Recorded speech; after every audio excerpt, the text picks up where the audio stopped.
Bonjour, bonjour à toutes et à tous, bienvenue sur KTV, Kwezi FM, le 106.9 pour un temps de parole en direct à la radio et à la télévision. Je rigole parce que les étoiles derrière moi, ça fait genre je suis un ange, c'est génial. Il est avec nous sur le plateau, lui aussi il va être avoir la tête dans les étoiles, c'est Pierre Papadopoulos, le Sgare de Mayotte. Monsieur Papadopoulos, bonjour. Bonjour. Merci d'avoir accepté notre invitation. On va parler Europe, si vous êtes d'accord, bien évidemment. On va parler de ces fameux fonds FEDER, FEADER, FSE, tous ces fonds qui sont au-dessus de nos têtes, dans le ciel, que certains ont du mal à capter. Alors, première question. On a pu dire ce matin que Mayotte faisait partie des bons élèves en termes de consommation de fonds européens. Info, intox? Non, mais c'est une réalité. Ouais. Tout est relatif, hein. Effectivement, le niveau de programmation à Mayotte, Ouais. pour le relativiser par rapport aux autres autorités de gestion en France, c'est-à-dire Ouais. aux autres régions françaises, Ouais. et globalement, sur l'ensemble des fonds européens, je ne cesse de le dire, de le répéter, malgré un certain nombre de détracteurs, Mayotte reste en tête des départements d'outre-mer en termes de programmation. Voilà, il faut le dire, et encore une fois, que ceux qui disent le contraire, posez-leur la question, savez-vous, en termes de chiffres, où on en est? Même devant la Réunion? Comment? Même devant la Réunion? Oui, même devant la Réunion. La Réunion, alors après, il faut aussi relativiser les choses. C'est-à-dire que les montants totaux ne sont pas tout à fait les mêmes non mais en plus. proportion. Mais en proportion, oui. Alors, il y a trois fonds essentiels. Il y en a d'autres, mais il y en a trois. Il y a le FEDER, le FEADER et la FSE. Enfin, le FSE. Allez, on va faire les trois. Sur le FEDER, c'est quoi le budget qu'on est censé consommer et qu'est-ce qu'on a consommé là-dessus? Alors, le FEDER, c'est le Fonds européen de développement économique. C'est ce qu'on voit derrière vous. Hein. C'est ce qu'on voit derrière moi. C'est celui qui finance les grandes infrastructures. Mm. Le port, l'hôpital, l'aéroport, la protection maternelle infantile, enfin les grands équipements. Ce fonds, il fait à peu près 150 millions d'euros. Et aujourd'hui, de programmés effectifs, on a un peu plus de la moitié, ce qui est déjà beaucoup. Et on a en instruction, en cours de gestion, pas loin de 30%. C'est-à-dire qu'aujourd'hui, il nous reste plus beaucoup de marge sur le FEDER pour aller chercher des projets. Attention, le FEDER, c'est pas que sur une année. Non, c'est sur la totalité du programme, c'est-à-dire jusqu'en 2020. Voilà. Et donc, pour aller jusqu'en 2020, on a déjà consommé quasiment la moitié. On a programmé plus de la moitié largement. Ouais. Donc on sera à 80% de mobilisés et il resterait 20% de marge de C'est-à-dire manœuvre. qu'il y a grosso 80% de projets qui sont soit payés, soit à l'instruction, soit signés, accordés. Et il nous reste effectivement à peu près 20% sur lequel maintenant il nous faut les projets, il faut que les projets arrivent. Ce qui est peu, Ouais. alors qu'on est en 2018. Vous pouvez et qu'il nous donner reste jusqu'en quelques 2023. exemples, par exemple, de réalisation, puisque effectivement on est à plus de 50%. Donc, qu'est-ce qui est financé, par exemple, concrètement? Alors, la réalisation la plus concrète, celle que tout le monde connaît, celle qui a été inaugurée déjà maintes et maintes fois, ce sont les amphidromes. Les amphidromes ont été financés à moitié par les fonds européens. Une belle réalisation, c'était la première grande réalisation à Mayotte, c'est celle-ci. Mais il y en a bien d'autres. L'hôpital de Petite Terre, les équipements du BSMA, Les PMI. Les PMI aussi. les PMI, Très dont on important. attend les dossiers là, qui doivent nous arriver prochainement. Et puis il y a le FEADER. Alors le FEADER, c'est encore autre chose, c'est un autre budget, c'est un autre fonctionnement, même si ça reste des fonds européens. Tout à fait. Le FEADER, donc d'abord l'autorité de gestion n'est pas à Mayotte, c'est le ministère de l'Agriculture qui l'assure. Le FEADER finance tous les projets liés à l'agriculture, à l'agroalimentaire, mais aussi au développement rural. On va y trouver des aménagements touristiques, de la protection de l'environnement, des équipements tels que les marchés couverts qu'on voit un petit peu partout maintenant. L'abattoir de volaille. Hein. Tout à fait, l'abattoir de volaille, dont là c'est un des projets sur lesquels on est là en ce moment, qu'on va avoir déposé dans les jours qui viennent. Alors est-ce que là aussi, pour le FEADER, on a une idée précise du montant total et de ce qui est engagé? Ouais, c'est une soixantaine de millions d'euros à peu près. Tout ça, c'est pour Mayotte, hein? Ça, c'est que Mayotte, Ouais, on est sur d'accord. la période. Il faut aussi savoir que 60 millions d'euros, ou on va dire 1 euro, entraîne sensiblement un autre euro. Hein. Donc, quand on dit, c'est-à-dire que l'Europe finance pas la totalité d'un projet. Ouais.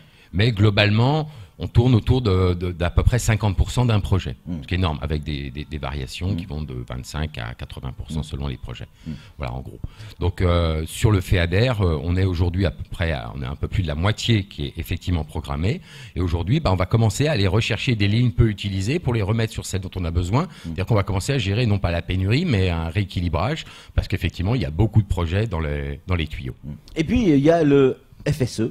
Alors déjà, c'est quoi le FSE? Et d'après nos informations, on n'est pas bien placé sur le FSE. On n'est pas très bon. Effectivement, faut aussi dire les choses. Il y a des choses qui sont plutôt agréables sur le FEDER à dire sur le FEDER ou le FEADER. C'est plus compliqué sur le Fonds social européen. Ouais. Le Fonds social européen qui finance on va dire l'insertion professionnelle, qui finance la formation professionnelle, l'inclusion des plus jeunes, notamment des personnes en difficulté. Sur ce fonds, on a plus de mal. C'est un fonds qui techniquement est très difficile à mettre en œuvre. Aujourd'hui, on est un peu plus, on doit être autour de 26-27% de programmés, ce qui n'est pas beaucoup. Sur combien au total, vous avez dit? Sur 65 millions au total. Ouais. Voilà. Et pourtant, quand on regarde les résultats en métropole, Pierre, notamment sur des régions ou sur des départements de métropole, ils cannibalisent véritablement le FSE. Ils savent faire. Pourquoi nous, à Mayotte, on n'y arrive pas? Il nous faut des structures plus solides, plus costauds pour gérer effectivement une complexité administrative qui est indéniable. Je pense que le problème, il est là. Il est le fait qu'on n'a pas suffisamment de grosses structures qui soient en capacité. Et puis, je le dis aussi parce qu'il faut quand même dire les choses, c'est très compliqué à gérer. Nous-mêmes rencontrons aussi des difficultés de gestion parce que c'est très très lourd. Donc voilà, ça fait un certain nombre de handicaps. Ceci étant là, on repart, moi, avec ce qu'il y a dans les tuyaux aujourd'hui entre le BSMA, l'ADI, la CCI et d'autres opérateurs d'insertion professionnelle. On ne doit pas être loin d'avoir à peu près 50% du budget qui est, je dirais, à l'instruction ou en cours de montage. Les règles du jeu de la FSE, là aussi, elles sont très très compliquées, il faut le reconnaître, Pierre. Il faut dire que c'est presque aussi compliqué que l'interrégional. C'est assez lourd, quand même pas. Ouais. Mais c'est très très lourd. Ouais. Samuel. Sur le FSE, justement, est-ce qu'on peut imaginer la création d'un centre AFPA sur Mayotte avec Ça fait partie des choses qui pourraient être accompagnées, tout à fait. Mais encore une fois, faut savoir qui porte ces projets-là, et c'est là que on a parfois un petit peu de mal. Et nous-mêmes, moi, je veux pas reporter la charge sur telle collectivité ou tel opérateur. Nous-mêmes, peut-être sommes-nous pas assez équipés sur le FSE pour les accompagner. Il faut aussi qu'on les accompagne. Alors, il y a quand même un problème, si on peut parler des problèmes. On est sur Quasi, on aborde tous les sujets. Il y a quand même un problème, c'est pour certains qui ont pu bénéficier des fonds FEDER, par exemple, très bien. Ils ont bénéficié des fonds, ils ont bénéficié de l'accord, mais ils n'ont pas encore bénéficié des fonds, c'est-à-dire que l'argent concrètement il n'est pas arrivé sur le compte, mais eux ont dû démarrer le travail ou les investissements. Et donc ils ont fait un prêt relais auprès d'une banque privée ou publique pour pouvoir commencer ces travaux. Et aujourd'hui, certaines personnes n'ont toujours pas touché cet argent-là et payent des intérêts sur de l'argent qu'ils n'ont pas encore touché. Est-ce que c'est pas un piège ? Je vois très bien de qui vous voulez parler. Oui, il y en a plusieurs. Il y en a plusieurs. Ouais. Effectivement, mais ça, parce que c'est le fonctionnement. C'est inhérent malheureusement, il faut le dire, au système des fonds européens. On amène quand même des contributions, des participations financières qui sont très importantes. Faut pas dire le contraire. C'est des participations financières qui se comptent en centaines de milliers d'euros, voire en millions à chaque fois. Mais il faut savoir il faut que les opérateurs sachent bien que effectivement la gestion jusqu'au paiement est longue et lourde, avec des contrôles qui sont importants. Et ceux qui effectivement s'étonnent de ne pas être encore payés, il faut savoir qu'on entame effectivement les opérations de paiement quand c'est complètement terminé. Ça veut dire qu'il faut l'anticiper ça dans le projet, voilà. Savoir que la trésorerie, on l'aura pas au moment où on a la signature du document, quoi. Tout à fait. Ouais. Il faut qu'ils anticipent ça, qu'ils sachent qu'effectivement il y a des délais effectivement de paiement qui ne sont pas inhérents à un dysfonctionnement du système. C'est parce qu'on superpose un certain nombre de contrôles, la Commission européenne va contrôler, la CICC va contrôler, la DRFIP va contrôler, tout le monde va contrôler les uns après les autres. Mais dès lors on parle quand même de 300 millions d'euros au total. Donc qu'il y ait quelques contrôles, des contrôles même importants, c'est notre argent à nous tous. Ouais. Samuel. Il y a un autre fonds, moi, qui me tient particulièrement à cœur, c'est le FEAMP, le Fonds européen des affaires maritimes et de la pêche. On en est où Alors il vous tient à cœur et il est vrai qu'il tient à cœur à beaucoup de monde en fait. Ce FEAMP, c'est le fonds européen à l'aquaculture, à la mer et à la pêche. Je le traduis quand même. Il n'est pas très important à Mayotte, à mon grand regret d'ailleurs. Il est de 3 millions et demi à peu près. Et il y a un projet, un seul, on va dire. Enfin, il y a plein de petits projets, mais il y en a un gros qui était en gestation depuis un certain temps. On est en 2018, au milieu de la programmation, et on attaque le morceau. Et on consommera la totalité de ce fonds sur une opération, une grande opération qui consistera à faire 7 pontons de pêche qui vont être répartis autour de Mayotte, un petit terre, et 6 qui feront le tour de l'île. Et cette année, on commence à Kanikeli et à Bandrélé. Voilà, faut bien commencer quelque part. Donc c'est des pontons de pêche qui seront accompagnés aussi pour ceux qui connaissent celui de Msahara, l'équipement de Msahara. On a vu qu'à Msahara, ça marchait bien. Qu'est-ce qu'il y a à Msahara? À Msahara, il y a une maison de la pêche avec des équipements de conservation des poissons, de transformation des poissons, de découpe, de vente, etc. Et donc, comme ça marche à Msahara, on va en faire un peu partout, tout autour de l'île. Alors, quel est l'intérêt de faire des pontons un peu partout? Déjà pour les pêcheurs, tout simplement. Bien sûr. Pour les pêcheurs, pour faire des lieux effectivement de fixation, que les pêcheurs soient eux aussi en règle vis-à-vis des règles sanitaires, qu'on puisse acheter du poisson dans des bonnes conditions sanitaires. Et puis, je ne sais pas si je dois le dire, mais je le dis quand même, c'est vrai que pour des plaisanciers, pour des opérateurs, et pour le tourisme, à condition de bien s'entendre avec les pêcheurs, sur des priorités, sur l'organisation de l'entretien, etc. Pourquoi pas, effectivement, le jour où il y aura un ponton de pêche à Chiconi, Sada, ça sera sympa quand même. L'Europe, ça veut dire quoi aujourd'hui, à l'époque où on vit ici à Mayotte? Ça reste, pour certains d'entre nous, et peut-être même une majorité, quelque chose d'assez abstrait. Alors que on a revendiqué, on a voulu être européen. C'est l'objet en fait du joli mois de l'Europe. C'est ça. T'es venu ce mois-ci pour parler du joli mois de l'Europe. Ce mois-ci, tout le mois de mai, un certain nombre de manifestations. Alors je les ai dans les yeux parce que je les ai pas toutes en tête. Vous voulez mes lunettes, Pierre? Un rallye, non. C'est bon.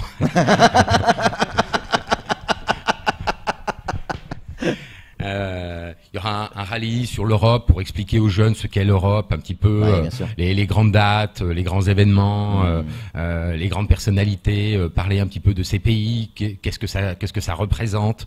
Il y aura au marché de Coconi aussi les présentations sur des réalisations, une conférence au CUFR. On finit la dernière manifestation qui vous tient à cœur, Samuel, c'est la visite des pontons de pêche de Kanikeli et Msahara. Voilà. Ce mois-ci, on s'adresse essentiellement aux jeunes, aux écoles. On travaille beaucoup avec le CUFR, mais aussi avec le CNFPT, pour expliquer effectivement à la population qui ne connaît pas obligatoirement. Alors, pas plus à Mayotte qu'en métropole. Métropole, je suis pas sûr que les jeunes savent tant de choses que ça sur l'Europe. Voilà. Après, qu'est-ce que ça représente? Ça représente une grande solidarité, tout simplement, si on veut utiliser un seul mot. C'est une grande solidarité entre les peuples et entre. C'est de l'argent de l'Europe, Pierre, celui qui nous est donné sous forme de subventions, FEADER, FEDER, FSE, FEAMP, dont parlait Samuel. C'est quand même de l'argent qui vient de la France. C'est de l'argent qui est donné par la France, enfin donné, pris sur les contribuables, donné à l'Europe, et il y en a une partie qui revient sous forme de subvention. Le Front National se bat là-dessus en disant on donne beaucoup plus que ce que l'on ne reçoit. Ouais, enfin, c'est pas tout à fait comme ça, parce que si on raisonne uniquement en termes de financiers directs versés, perçus, le calcul il est faussé, parce que ce qu'on ne compte pas dans tout ça, c'est ce qu'on gagne globalement. Regardez les Britanniques, ce qu'ils vont perdre. Ils vont faire des économies, c'est sûr, parce que le chèque ils auront pu le verser, mais qu'est-ce que ça va leur coûter à l'économie globale? Donc l'économie globale, de toute façon, elle est largement bénéficiaire de tout cela. Samuel, moi je regarde les résultats des consommations des crédits. Je vois aussi très régulièrement Mayotte exister dans les statistiques de Eurostat. C'est-à-dire que l'Europe regarde Mayotte comme c'est une région ultra-périphérique, la deuxième le plus pauvre d'Europe. Est-ce que ça veut dire que dans la programmation 2020-2025, on peut espérer plus que les 300 millions d'euros que nous avons eus? Si on est bon à consommer, si on est bon à avancer et qu'on est mauvais dans notre niveau de développement, on peut espérer plus? Vous avez tout compris, Samuel, donc si vous voulez bien travailler au SGAR, vous êtes le bienvenu. Vous avez tout compris à la mécanique. En fait, il est très important effectivement qu'on ait des taux de consommation importants pour être crédible lorsque en 2000 c'est bientôt, en 2019, en 2020, on va commencer à réfléchir à la révision du programme opérationnel. Et en toute logique, on peut quand même espérer, comme vous le dites, mais vouloir même, plus qu'espérer, vouloir une augmentation de ces fonds. Et je pense notamment au FEDER. Au FEDER, 150 millions d'euros, c'est un bon début, mais on a tellement de choses à faire à Mayotte qu'on peut espérer avoir beaucoup plus. Vous le disiez tout à l'heure, l'Europe ne fait pas tout, ne finance pas tout. Dans un projet, il y a l'Europe, effectivement, le fonds FEDER, il y a l'État qui peuvent participer. Et puis, il y a les collectivités. Collectivité, c'est quoi? C'est qui? C'est un conseil régional, c'est un conseil départemental, ça peut être une mairie, une collectivité, au cas échéant. Est-ce qu'à Mayotte, on a la surface financière nécessaire pour pouvoir faire participer les collectivités? En clair, Pierre Papadopoulos, est-ce que nos collectivités ont les compétences aujourd'hui de pouvoir jouer dans la cour des grands? Oui, d'ailleurs, il y en a qui le font. Ouais. Bon, le conseil départemental, bien évidemment. Tout à l'heure, je donnais le premier grand exemple un peu emblématique de Mayotte, qui sont les amphidromes. Il a été financé à moitié par l'Europe, certes, mais à moitié par le conseil départemental. Oui, mais là, on est en quelle année?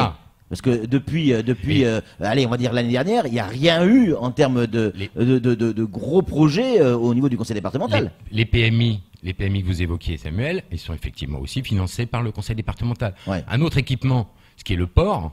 Le port, il y a un projet de modernisation du port qui est ancien, qui a été programmé déjà depuis quelques temps. Ce port, il est financé à un quart par le conseil départemental, à un quart sur des fonds du ministère de l'Outre-mer, par l'État français, et à un quart par l'Europe.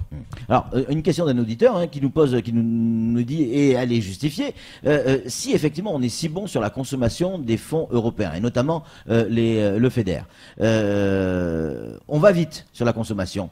Qu'est-ce qui va se passer si l'année prochaine, parce que vous êtes bon sur le coup, faut le dire, qu'est-ce qui va se passer l'année prochaine s'il n'y a plus de fonds? Est-ce qu'on peut demander des fonds supplémentaires en cours d'exercice? Maintenant, là, la programmation, elle est faite jusqu'en 2020. Il faut bien distinguer deux choses. Donc, rien de plus, quoi qu'il arrive. Bah là, maintenant, non. Okay. Maintenant, il faut bien distinguer deux choses. Si vous faites tout l'année prochaine, vous avez un an de vacances, là. Malheureusement, ça ne sera pas tout à fait comme ça que ça va se passer. Parce qu'en fait, si on parle argent, il y a deux choses qu'il faut bien séparer. Il y a la programmation qui consiste à dire à un opérateur, OK, votre affaire, elle est carrée. On vous donne le top, vous y allez. Et puis il y a le paiement à la fin de l'opération. Oui. C'est deux choses un peu différentes. En termes de programmation, encore une fois, je veux dire, on est bon. En termes de paiement, aujourd'hui, on a des obligations, nous, autorités de gestion, à payer chaque année. Bien sûr. Une certaine somme. On ne devait commencer, on était obligé de payer qu'à partir de 2017. Avant, on n'était pas obligé puisque les projets étaient en démarrage. En 2017, on a payé ce qu'on devait payer. À tel point d'ailleurs qu'en 2018, on est quasiment, il nous reste plus grand-chose à payer en termes d'obligations. On essaiera d'en payer le maximum. Donc maintenant, il va falloir payer les opérations, les finir, les finaliser, aller jusqu'au bout, finir les travaux du port dont je parlais, finir les travaux de l'aéroport, finir les PMI qui ne sont pas commencés encore. Donc il y a encore beaucoup de travail. Donc pas de vacances avant 2020. Pas de vacances avant 2020. On est bien d'accord. Oui, Samuel. Liste de conclusion? Non, pas encore. Pas encore. Je reviens sur le joli mois de l'Europe. C'est vraiment important, à mon sens, pour qu'on découvre l'Europe. Mais il y a une date dans ce mois qui compte véritablement, c'est le 9 mai. Pourquoi le 9 mai? Le 9 mai, c'est la journée qui est retenue par la Commission européenne. C'est la journée emblématique qui est internationale, qui est propre aux 28 pays, 27, 28, je sais pas comment on doit dire en tout cas, et qui sera célébrée concomitamment par tout le monde au même moment. Moi j'ai une question pour revenir sur un fait d'actualité, notamment cette grève qui a encore marqué ce début d'année 2018. Il y a beaucoup d'entreprises qui sont dans la panade aujourd'hui. Effectivement, il y a des fonds qui sont mis en place avec la plateforme initiative, etc. etc. Est-ce que du côté de l'Europe, on regarde cette problématique qui a touché l'économie de Mayotte. Est-ce que le FEDER, est-ce que la réflexion européenne peut être aussi un vecteur, une aide à ces entreprises? Le fonds européen, c'est un fonds de développement, c'est un fonds d'investissement. Ce sont des fonds d'investissement, d'aménagement, d'équipement. Ce ne sont pas des fonds de gestion de crise. En tout cas, pas ceux-là. Il y en a un petit peu sur le FEADER, mais à la marge. Ce sont des fonds de gestion d'investissement, pas de crise. Donc c'est pas avec les fonds européens qu'on va travailler sur la sortie de crise. Par contre, là où les fonds européens peuvent intervenir, c'est une fois sortie de crise, faire repartir l'investissement chez les entreprises. Ça, oui. Ça peut redynamiser l'économie. Par contre, on peut aussi imaginer, Pierre, que le SGAR et les services du SGAR mettent un coup de collier et les bouchées doubles pour faire sortir des ou triples ou quadruples, je sais pas, mais faire sortir des projets qui seraient sortis que dans 1 an ou 1 an et demi, pour faire en sorte que l'économie redémarre le plus vite possible. C'est possible, ça? Bah, on fait le maximum. C'est déjà lourd. On fait effectivement le maximum. On est très attentif aux plus petits porteurs de projets dont qu'on connaît bien, qu'on essaye d'aider pour leur sortir du cash très rapidement. Mais encore une fois, comme je vous le disais, c'est parfois un peu compliqué. Sam? Un peu compliqué parce que eux-mêmes rencontrent parfois des difficultés pour nous donner les garanties de bonne réalisation et de finalisation de leur projet. Alors tout est dit et écrit et n'importe quoi sur l'Europe, et on dit ouais mais c'est l'État qui est autorité de gestion, c'est l'État qui s'est imposé. Non, ce sont les élus qui ont demandé à ce que l'État soit autorité de gestion à partir de 2014 parce qu'ils n'étaient pas prêts. À l'unanimité. À l'unanimité. En 2020, est-ce que l'État sera toujours autorité de gestion, ou ce sera une gestion partagée ou une gestion conseil départemental? 2020 ou 2021, je sais. En fait, ça finit en 2020, donc ça repart effectivement le 1er janvier 2021. Mais cette décision qui sera à prendre prochainement, encore une fois, ça sera une décision de la collectivité. Ça sera une décision de la collectivité. C'était probablement une décision prudente. Messieurs, pour ceux qui nous écoutent, ça veut dire quoi en clair? Ça veut dire que jusqu'à maintenant, c'est l'État qui décide ou qui gère sur demande des élus. À la demande des élus. Les élus ont dit nous on sait pas faire, faites. Et en fin 2020, début 2021, il va falloir redécider du côté des élus si c'est l'État ou si c'est les élus qui reprennent la main. C'est bien ça, Pierre? C'est tout à fait ça. Ouais. Alors, ce qu'il faut aussi préciser quand même, c'est que d'ores et déjà, sur cette programmation 2014-2020, la gestion des fonds européens, on l'a fait, certes techniquement, elle est traitée dans les services de l'État, mais les décisions sur les projets, l'acceptation ou pas des projets, on le fait main dans la main avec le conseil départemental quand même. Il faut quand même pas l'oublier, qu'on a une collaboration étroite avec le conseil départemental, et effectivement, à lui de décider si... Effectivement, en 2021, il reprend. D'ailleurs, il pourrait aussi ne reprendre que certains des fonds, et pas tous. Oui, ça peut être une cogestion. Ça pourrait être... Non, enfin, il y a déjà une cogestion, et ensuite, sur les fonds qui ont été énoncés, il y en a plusieurs, le conseil départemental a lui de dire s'il reprend, par exemple, que le FSE, ou que le FEDER, ou que je sais pas. On peut reprendre un morceau. Une petite question d'un auditeur. Pour quelles raisons les petits entrepreneurs et créateurs d'entreprises peinent-ils tant à mobiliser des fonds européens? N'y a-t-il pas une remise en question des modes de gestion à Mayotte? Sur les petits porteurs, on l'a évoqué tout à l'heure, le problème c'est qu'il faut avoir une solidité financière. Et que n'ont pas les entreprises qui démarrent. Mais c'est aussi, encore une fois, inhérent aux fonds européens qui sont censés être utilisés pour des grosses opérations. C'est pas fait pour, c'est pas le CPER, c'est pas pour des petites opérations. Donc effectivement, il faut qu'ils aient cette solidité financière. Maintenant, il y a aussi une méconnaissance des choses aussi, faut bien le dire. Il y en a qui sont assez malins, si on peut dire ça comme ça, pour aller chercher des boîtes qui les accompagnent. Et on en connaît quelques-uns sur des cabinets, c'est le mot que je cherchais, des cabinets, il y en a quelques-uns sur la place publique. Ceux-là, ils tirent leur épingle du jeu aussi.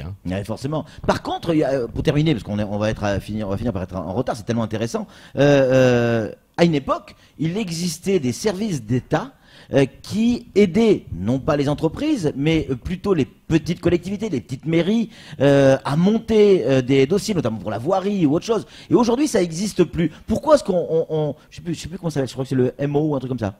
L'AMO, voilà. Pourquoi aujourd'hui on le remettrait pas en place à Mayotte? C'est pas une mauvaise idée. C'est gratuit en plus. Ça fait partie des réflexions qui sont en cours en ce moment. Comment aider les collectivités à monter des projets et à assurer Parce que le maire, lui, sait pas forcément monter un dossier européen. Voilà. Bon, c'est vrai que ça fait partie, encore une fois, des réflexions en ce moment. Comment remettre en place une forme d'assistance à maîtrise d'ouvrage. Allez, Sam, pour conclure, parce que là, on va être à la bourre. On sort d'une crise, on est encore dedans, on va pas se voiler la face. Le Premier ministre, le 19 avril dernier, a dit qu'il envisageait aussi un projet d'orientation nationale. Ça me parle, moi. Vous étiez sur ce plateau il y a quelques mois, vous disiez, vous cherchiez des pistes, peut-être un grand emprunt. Est-ce que c'est dans cette eau-là? C'est ça qu'il a voulu dire? Là, vous me prêtez, merci beaucoup, mais vous me prêtez plus d'importance que j'en ai. Allez me substituer à la pensée du Premier ministre, ça me paraît difficile. Honnêtement, je suis pas du tout en capacité de répondre à la place du Premier ministre. J'aurais essayé. Savoir ce qu'il pensait. Bien joué. En tout cas, merci beaucoup Pierre Papadopoulos. On rappelle, hein, vous êtes le SGAR, Monsieur Pépette au niveau européen, avec tous ces fonds qui existent et qui sont tellement compliqués à capter, mais qui sont là, ils existent réellement et certains en ont déjà bénéficié, même si, il faut le rappeler, attention, il y a des gros délais entre le moment où on a l'acceptation du dossier et le moment où l'argent est sur le compte et entre-temps, il faut démarrer l'activité. Donc, il faut d'abord se rapprocher effectivement des banques, savoir comment on peut financer ce délai, ce temps. Il y a des solutions financières, mais ça a un coût. En tout cas, merci beaucoup d'être venu sur ce plateau et d'avoir répondu clairement à nos questions. C'est tout pour ce temps de parole. Tout de suite, la suite de nos programmes.